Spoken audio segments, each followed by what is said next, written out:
Logic of Love Meditations, Scripture Meditations, Logic of Love. And we're in chapter 14. We made it. We made it to chapter 14 in Luke. We've been stuck in some chapters for a while, haven't we? But Luke is very detailed. It's in chronological order. And he's emphasizing the manhood of Jesus of Nazareth. He's emphasizing his manhood and revealing that he's a pattern for what it is to be, a physical person made in the image and likeness of that which is invisible, becoming visible. He's the manifest of the invisible, of that which we originate from, where all things originate from. And he embodied fully and completely that as a man. So Luke is dealing with a very detailed account in order to, and of course he starts, he says, O Theophilus, he's writing, I don't know all the historical details about that, excuse me on that, but Theophilus is his man he's writing to. He says, I'm going to give you a detailed, accurate account of this man's life. This is a real man, really existed. And there are some secular references to him, but again, you have to understand the secular community didn't have any interest in him. He was a man who pretty much hung around the shores of Galilee. That was not necessarily the most happening place on the earth at that time. He stayed close to the Sea of Galilee most of the time. He was considered or called many times a Galilean. And I think one thing that did spark the attention of some historians at the time was the resurrection, enough for them maybe to write a line or two about it. But there were a lot of what was called zealots in those days. There are a lot of people disgruntled with religion, as any time in history, disgruntled with the government. And so they took it upon themselves to try to be possibly, something of a zealot in order to make some kind of a change, but it was ineffective. However, the life of this man, and by the way, he never said, please write about me. He never went to the secular authorities. You better make note of this.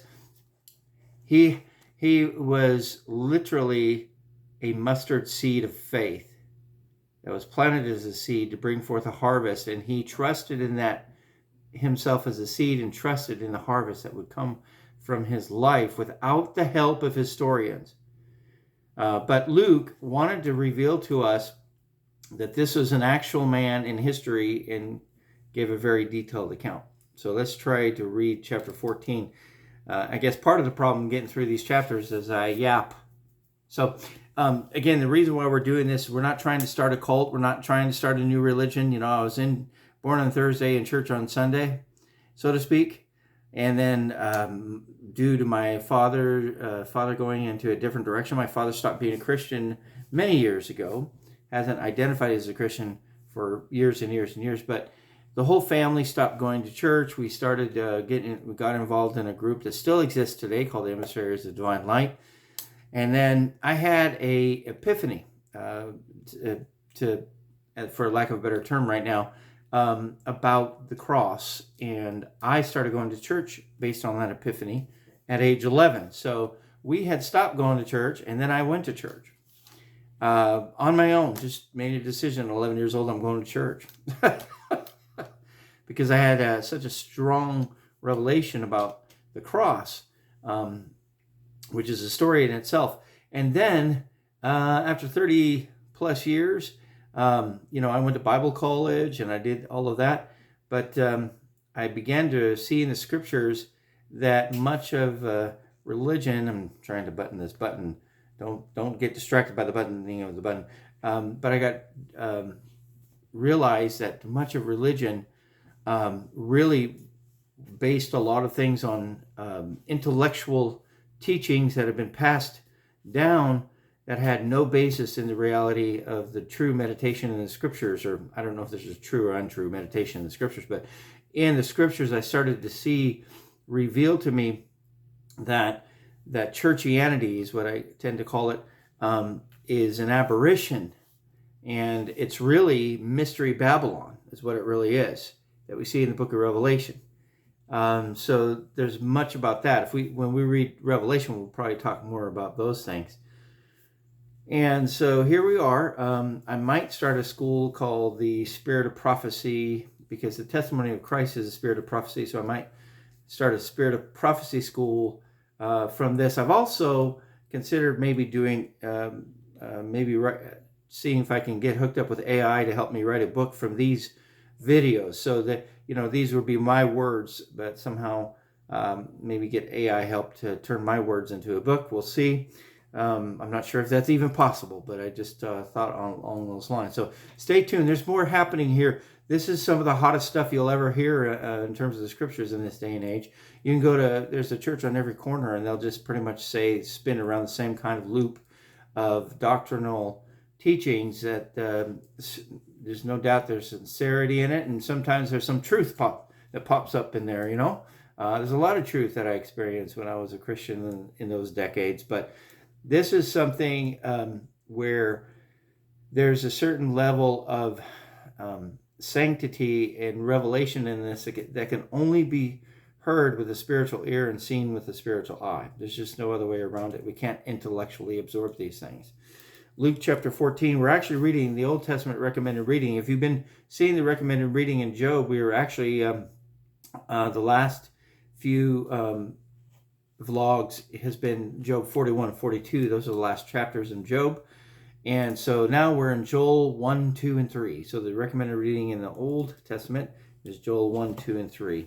Chapter 14, Luke, and it came to pass on his going into the house of a certain one of the leaders of the Pharisees on the Sabbath to eat bread, and they were watching him, and look, there was a certain man in front of him who was swollen with water in his arms and legs. And Yeshua answering spoke to the Torah experts.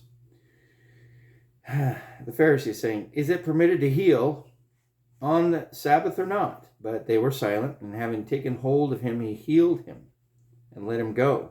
And he said to them, which one of you sees a son or an ox fall into a well, and he does not immediately pull it up on the Sabbath? And to these things they were again not able to answer. And he spoke an analogy to those who were called together to eat, noticing how they were picking out the prime seating, saying to them, when you're called by someone to the marriage feast, do not recline on the prime seating, in case a more honorable guest than you might have been called by him who called you. And he who called both you and him, having come, will say to you, give your place to this one, and then you will begin to occupy the last place with shame. But when you are uncalled to marriage feast, having gone on, recline in the last place, so that when he who called you comes, he will say to your friend, come up higher. Then you will have glory in front of all those reclining with you, because everyone who is exalting himself will be humbled, and he who is humbling himself will be exalted. And he also said to him, see, these are principles that deal with mankind. He's a man, and he's showing as a pattern, this is what mankind is. This is what we do. This is the honor and glory of mankind. We sit in the back. And if someone asks us to come forward, sure, but we sit in the back. If we're humbled, we're exalted. The ones that humble themselves. We've got the cart. In other words, religion again has the cart before the horse. Just always has the cart before the horse. It can't not have the cart before the horse. This is goes back to the tree of the knowledge of good and evil. This is the fundamental issue from day one that he's dealing with here. And he also said to him who called him to the feast, when you make a meal or supper, be not calling your friends, nor your brothers, nor your relatives, nor rich neighbors. Otherwise they may invite you in return, and a repayment will come to you. But instead, when you make a banquet, be calling the poor, crippled, lame, blind. And happy you will be, because they have no repayment to give you, for it will be repaid to you in the rising again of the righteous. Understand something. In that culture, that was an abomination to do that. These people were cursed by God in those days. Remember, he went about healing the sick. He said, take up your bed and walk. These people were so burdened with the idea that they were displeasing to God in their ailments, that it took a word of life with the same power that raised him from the dead to be infused into their body and into their mind and their soul, to where they realized, God loves me enough for me to be not to be crippled.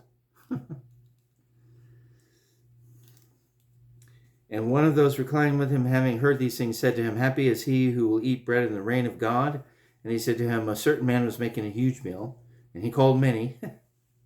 Again, Adam, you don't get it. No longer I who live, but Christ who lives. Here's Christ responding to the no longer I who should no longer live. You don't get it. And he sent his slave at that time of the meal to say to those having been called, be coming, because it is ready now. And they began to make excuses for themselves. One after another first said to him, I bought a field, and I have need, having gone out to see it.